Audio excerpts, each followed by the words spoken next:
Yo, what is going on, guys? Welcome back to the Journey Podcast. I have a client here, Cali Fournier, and she is freaking crushing it in her business. She joined us earlier this year in February and was very, very hesitant to get started. She was very adamant, and she was someone that I had to really, really push to get in, but she did it. She took the jump. She joined PTBI in February, and she just recently hit her first 10K month, which is absolutely phenomenal. And the messages I hear from Callie are really amazing because I know how big of a deal that is coming from, the background she came up in. And we're going to dive into that today where her, beliefs came in. But I can tell that making this kind of money online and doing what she loves full time is absolutely life changing. So Callie, super stoked to have you here. Would love for you to give yourself a quick little introduction and we'll take it from there.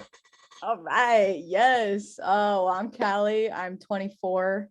And I live currently in Nebraska, not probably where I want to be right now, but this is kind of where I'm at. I actually just left active duty military to do this full time. So this is a really big deal for me. And from the beginning, I was so hesitant with Zach, and I thought he was a scam. I thought he was just out to get my money. I didn't think he was legit. I didn't think nothing. I threw him through a loop, just questioning him.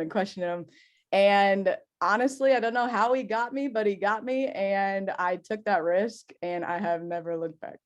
Awesome. And yeah, let people know about the recent accomplishment that you just hit. Yeah. So last week, I hit my first 10K month.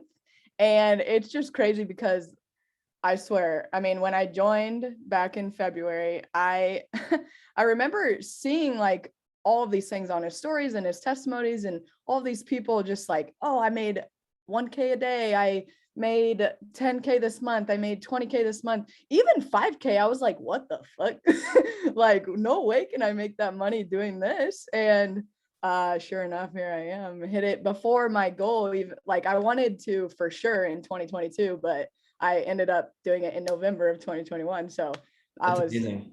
through the roof on that one. Yeah, and you haven't even been doing this for a year or two, which Uh, is really incredible. yeah. And I remember the day you hit your first 1K day, you posted in a Facebook group, you were like, I didn't believe it would ever happen. I didn't think it was possible, but look what just happened. And that's Yeah. really incredible. I want to know, how does it feel for you now that you're in this position? Because I know you had a lot of skepticism and a lot of doubt, and you questioned whether if it was even real. And so, what does it feel like being on the other side? I think what I've learned most about myself through this process is you are literally capable of anything. And I have so many limiting beliefs. And that was for sure my biggest obstacle throughout this entire process so far. And I'm sure it will continue to be. But literally setting such big goals in my mind and being able to fucking get there, I can't even tell you how much that means to me, because I can literally create my dream life. If I put my head down and grind and do it, I can do it. And I just proved to myself in November that I could do that. And I think that's literally just kind of opened the gate for me of all of these possibilities. And I know that I can make that continuously now. I know that. And the thing is, the way I set up my programs, I can rely on that for at least 3 more months. And so it's just so cool that you can control your success versus by how hard you work and how bad you want it. And I've just proved that to myself that I'm a go-getter type. I love that. I love that so much. Now you and I both know you have limiting beliefs that crop up from time to time. You and I have had some conversations that were, uncomfortable for both of us. What are some of the common limiting beliefs that you have? Because here's the thing, everyone who's getting started, we all have limiting beliefs. And so hearing some of the ones that you had getting started, people would be able to relate to those and then see, oh, she had those too, and now she's here. So what are the big ones that held you back in the very beginning? 100% money. Money has been the biggest struggle for me for the longest time, and especially throughout this process, just because it took a lot of risk, a lot of money to invest in myself to do this. Then, I was having a hard time hiring. I was having a hard time investing in my business because money. I'm having a hard time charging people because of money. So like every single problem that I've had has been the root of money. And it's a process for me. I am taking the actions to change those mindsets, and those all stem back to my childhood. And so like I come from a family who was very poor. I come from a dad who is still the biggest cheap ass I've ever met, and like I have this view of money that it's never going to be there. Mhm. And I actually have my affirmations right here in front of me. And one of my limiting beliefs and the negative thought I always think is I will never have financial freedom. And I've always envied that from other people. And my affirmation is I'm a magnet for abundance. I'm a magnet for money. I'm a magnet for financial freedom. And I believe that. And so, I just asked my fiance yesterday, I said, what do you think I've learned in the last 6 months the most? And he said, money. Like Zach's taught you that you have to pour into yourself in order to grow. And like those things make me so uncomfortable. And it's funny because like when I was doing one-on-one with you, like there were so many times I did not want to listen to you. I did not. Like I was so set in my way. It was working. Like I was content. And I had to step back and be like, Zach knows what the fuck he's talking about. Like there's a reason I hired him as a mentor. Like I need to get out of my comfort zone and do what he says. And sure enough, like those most uncomfortable steps for me have been the biggest changes that I've made in my business. And that has led me to the most success. I love that. And I actually struggle with that too myself. Really? Yeah, I would say I think that my drive personally to be successful in life is from my insecurity of lack of money. Because I had a very similar background. My grandparents moved here from Mexico and raised a family of 5. And so my mom grew up, and my dad was dirt poor too. They eventually got 6-figure jobs, but their mindset got passed down to me. Yeah. Unbeknownst that we actually had money growing up, but I just thought I didn't. And so I have like a drive to always be producing. And so I totally understand where you're coming from. Yeah. But that first step is always so difficult because you don't have any proof, right? Yeah. When I came to you and I said, hey, you need to make these changes to your business, you listened because you had proof. But what was it like, the first initial investment when you're like, I don't know this guy, I have these limiting beliefs about money, but like what got you to do it anyway? That's a good question. Honestly, seeing the success of others, I was like, that could be me, like what makes these people any different than me? And so with your results, and like, I didn't know you, but I stalked the shit out of you. And I hit up a lot of people in your program because I wanted to make sure that it was a good fit. And I wanted to make sure that it, I would find success out of it. And I still remember this. I was in quarantine when I signed with you, and I texted you and I said, do you think I can do this? Or like, do you think I can be successful? And you were like, yeah, of course, but it's up to you. Like, I'm not going to do anything for you. And I say those same things to my clients now. I'm like, because they think when you hire a coach, success is going to come or whatever.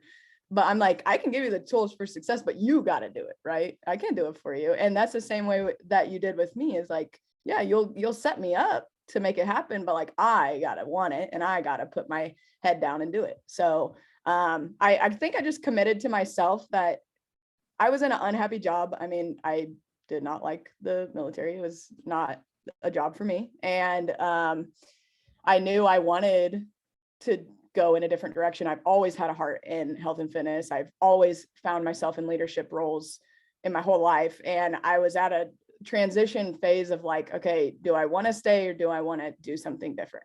And so it was honestly the perfect timing that all of this happened, because here I am 6 months after separating, doing it completely full time from the get-go. And, again, never looking back. And I couldn't be happier. Running my own business, being my own boss, employing 4 people, having over 100 clients, like I love, like that makes my heart fulfilled. And that makes me feel like I have purpose. Wow. And that's what I really want in this life. I love that.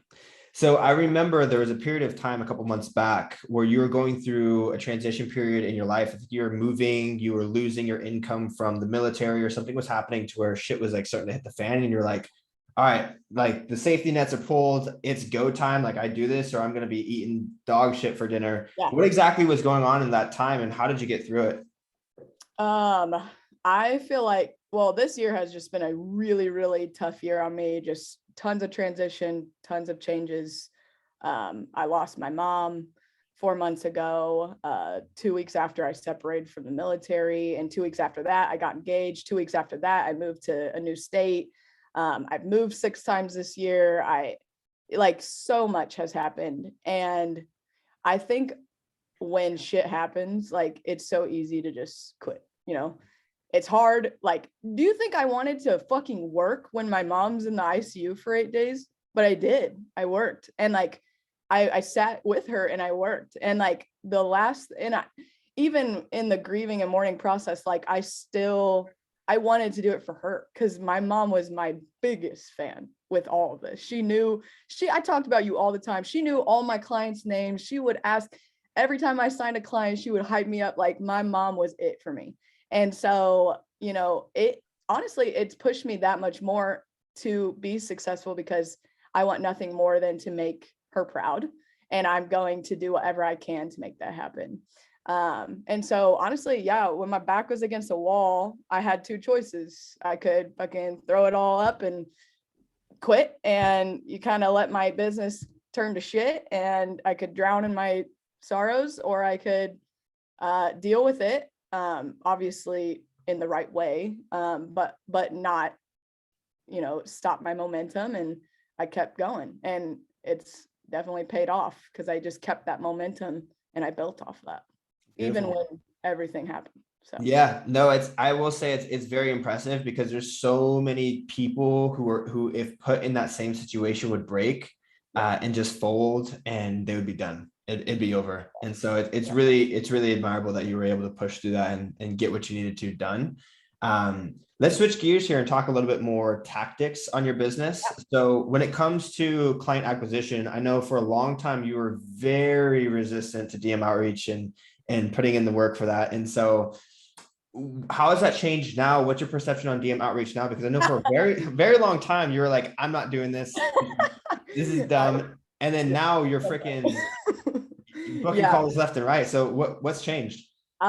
So honestly, I was really fortunate and lucky the first 6 months of my business because I think I had enough authority online and just like people knew me, that like people did come to me naturally. And so I was like, oh, this is cool. Like, I'll just do this, and then, calls started like slowing down. I was still signing people, but I knew that at that point it was out of my control. I couldn't control it. It was, and I wasn't doing anything to make it better. And I was so turned off by DM outreach. I had no idea how to do it. I watched your courses. I just didn't want to do it. And when I did one-on-one with you, that was the first thing we worked on because that is really important, is to book calls. And so I actually decided to hire VA.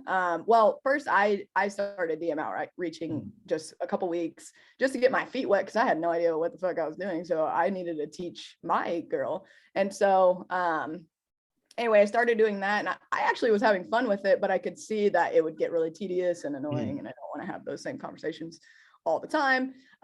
So, quickly I taught my VA to learn my voice. I am very supportive with her. Like we talk all day, every day. And I'm very communicative with my team always. So I think that really helps run the business smoothly. But now Nika basically signs, we book probably 15 to 20 calls a week. Do all of those show up? Probably not.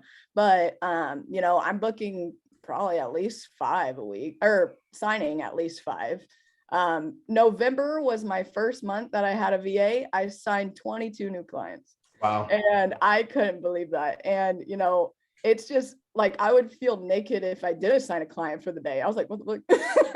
But it's been a game changer for me because I'm getting out there, I'm talking to people, I'm making connections, and ultimately people want to work with you. Like they don't sign for your program, they want to work with you. And so I'm just really trying to like show up on my social media as my authentic self, and hopefully that attracts my ideal client.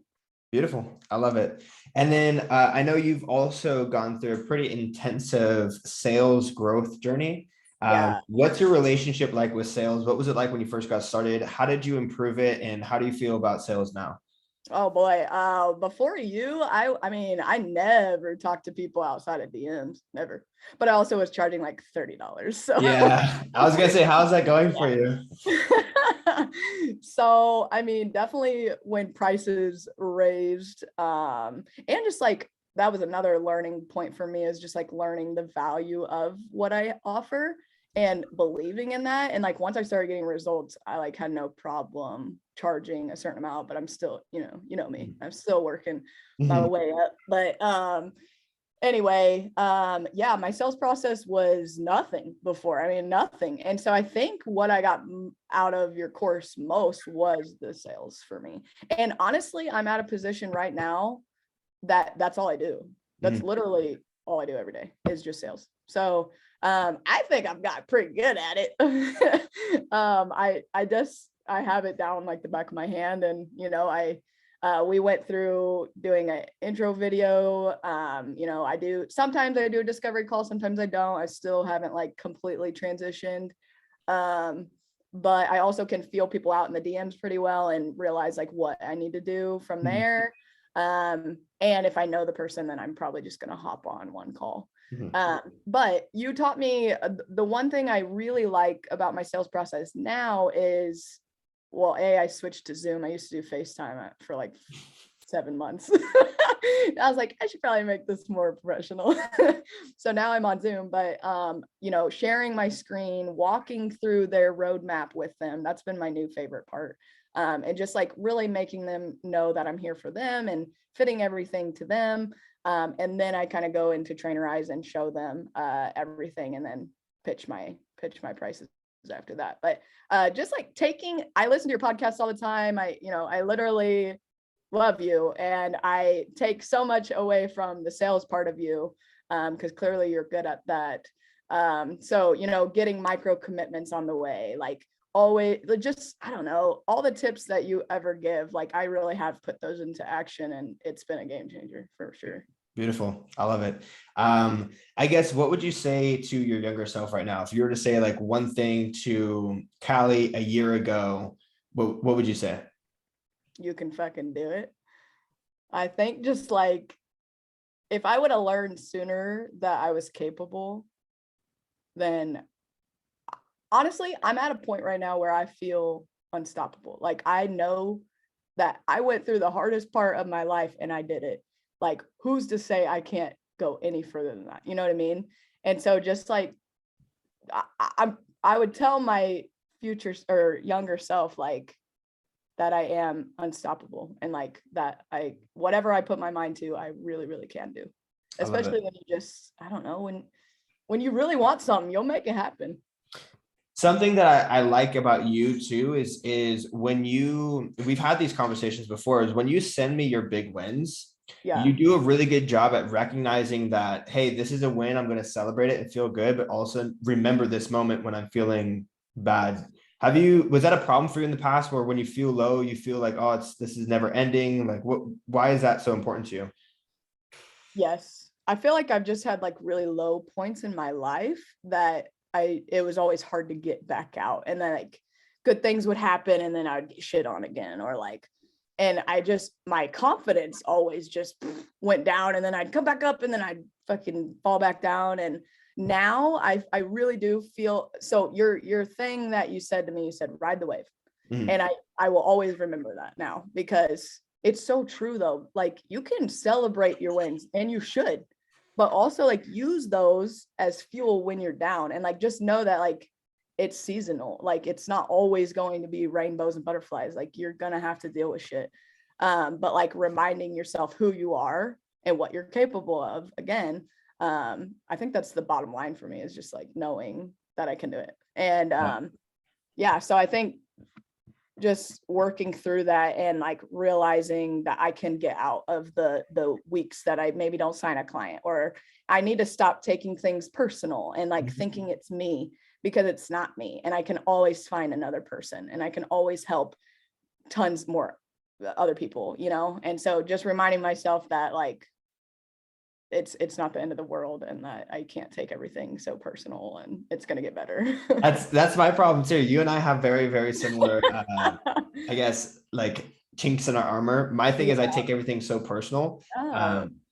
And it's like, I can sign 10 clients, but that one person that ghosted me, I'm thinking about you all day long. That happened to me the other day. I literally signed 3 people in a row, and then one person quit my program, like that was already in. I know. And I was so upset about it. Yeah. And I was like, I just signed 3 people. Like, why does it matter?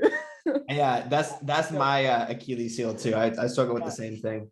But one thing I want to notice too is like, I think this is a important thing for a lot of people in middle America, because they're like, you're out in Nebraska, not the shit on Nebraska, but like you're pulling 6-figure months out in Nebraska, and then you're also like in Missouri the other part of the year too. So what do you have to say about like the small town mentality? Oh, I can't do it. I don't live in like a big city. I don't like have a huge following. And it's so funny.